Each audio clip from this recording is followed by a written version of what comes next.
10 ఏళ్లలో కేంద్ర ప్రభుత్వం ద్వారా 10 లక్షల కోట్ల నిధులు కేటాయించింది కేంద్ర తెలంగాణ రాష్ట్రానికి. 10 ఏళ్లలో 10 లక్షల కోట్ల రూపాయల నిధులు మనం సంక్షేమ పథకాలు గాని అభివృద్ధి నిధులు గాని రుణాల రూపకంగా మనకి కేటాయించిన విషయం వాస్తవం. ఆధారాలతో సహా అనేక ప్రాంతాల్లో అనేక సందర్భాల్లో మేము స్పష్టం చేయడం జరిగింది. అవి చెప్పినాకనే కేసీఆర్ అనుమూసుకుని సప్లై కొన్నాడు.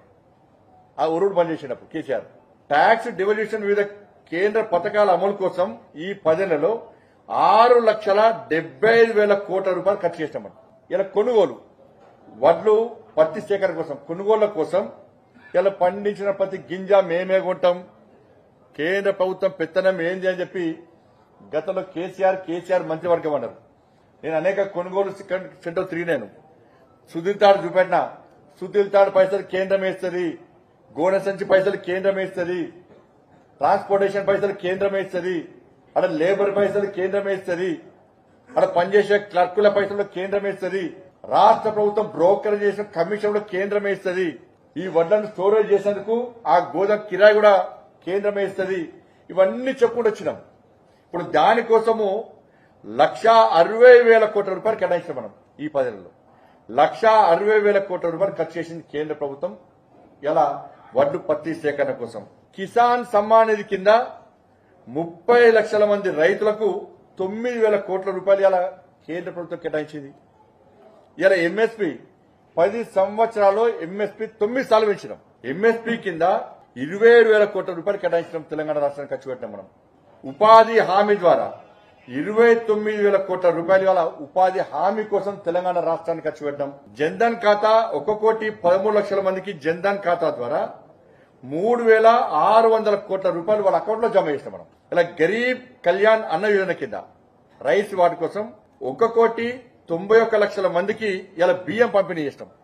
1,91,00,000 మందికి ఇలా బియ్యం పంపిణీ చేస్తాం మనం గరీబ్ కళ్యాణ్ అన్న యోజన కింద.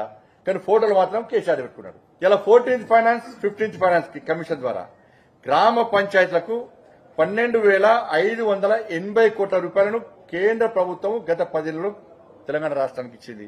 30 లక్షల టాయిలెట్స్ కట్టించినాం. 5,50,000 ఇళ్లకు కరెంటు సౌకర్యం కల్పించినాం. హైవేస్ నిర్మాణం కోసం 1,15,000 కోట్ల రూపాయలు ఖర్చు చేసినాం. గ్రామీణ సడక్ యోజన కింద 1,100 కోట్ల రూపాయలు ఖర్చు చేసినాం. దాదాపు 4,000 గ్రామీణ సడక్ 4,000 కిలోమీటర్ల రోడ్ల నిర్మాణం చేపట్టాం. దీని ద్వారా వరంగల్లో కాకతీయ, ఆదిలాబాద్ లో రిమ్స్ మెడికల్ హాస్పిటల్ నిర్మాణం జరిగింది. హైదరాబాద్ లో ఈఎస్ఐ సూపర్ స్పెషాలిటీ హాస్పిటల్ నిర్మాణం.